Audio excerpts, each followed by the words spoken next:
Good afternoon, CFM. It's Coach Matt with our Monday workout today. Let's begin with 3 quick rounds of the warm-up. Go 1 minute of your choice warm-up pace cardio, and then a handful of little calisthenics exercises. So we'll begin with some heel-toe rocks, up on the toes, back on the heels, and then I want to do some knee hug, and then an internal, external rotation, and then the other knee hug, and then internal, external rotation of the knees. Next one will be some leg swings. Give me 5 reps on each side, and then finish with 5 beautiful burpees. And then after we finish those 3 rounds through, we're gonna take a little time getting set up. 3 items in the workout for today: a barbell, an ab mat, and a dip station. So first we'll do the ab mat. This is the easy one. So just remember that this has a slope. There's a peak on one side and then a slope to the other side. And you want the words facing away from you when you do this, or the high part in the small of your back. Next is my feet are clamped together, right? The bottoms of my feet are touching, so my knees splay out to the side. And what this does is reduce the amount of tension that my hip flexors can add to the movement.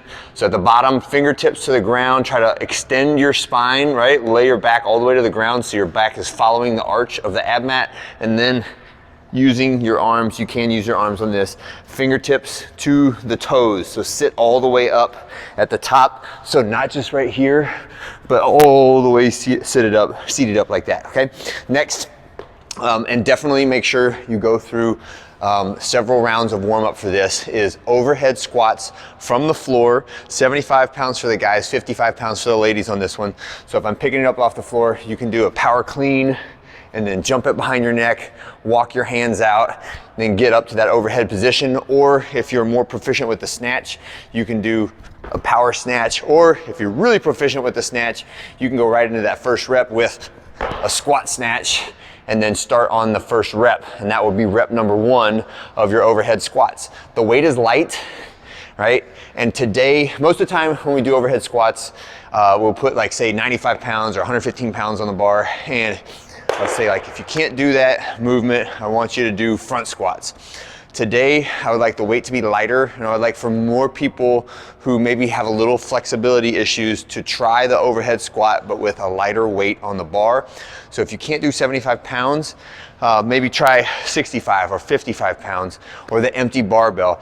We try not to drop an empty barbell is the main thing on that one, or you could use a trainer bar with 15s on it, and that'll get you 45 pounds. But we'd like to stretch out our boundaries of who should do the overhead squat today. Even if you're doing it to a box, or even if you can't quite keep the perfect hand position the whole time, let's try the overhead squat today.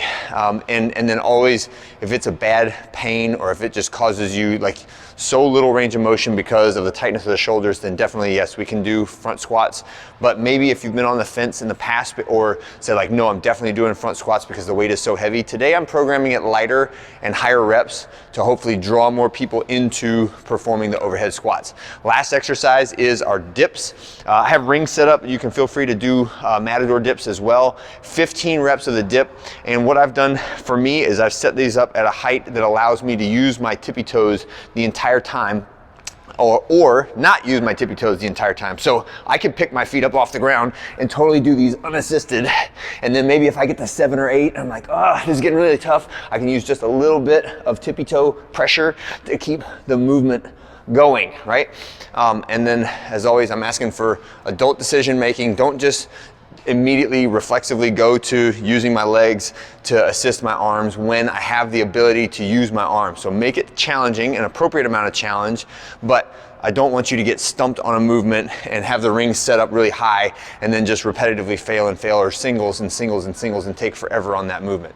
This is 5 rounds for time, and 15 reps gets us to 75 total reps of the dip. So make sure that you set the appropriate difficulty level so that you're not on that movement forever. And what I would generally say is like, if you can do less than about 5 reps at a time, even when you're really fatigued, it's probably a little bit too difficult for you.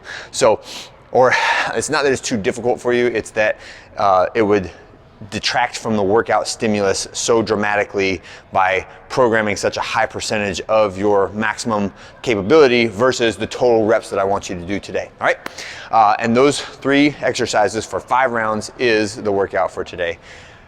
If you have any questions, let me know. Have a great one, and I'll see you guys on Tuesday.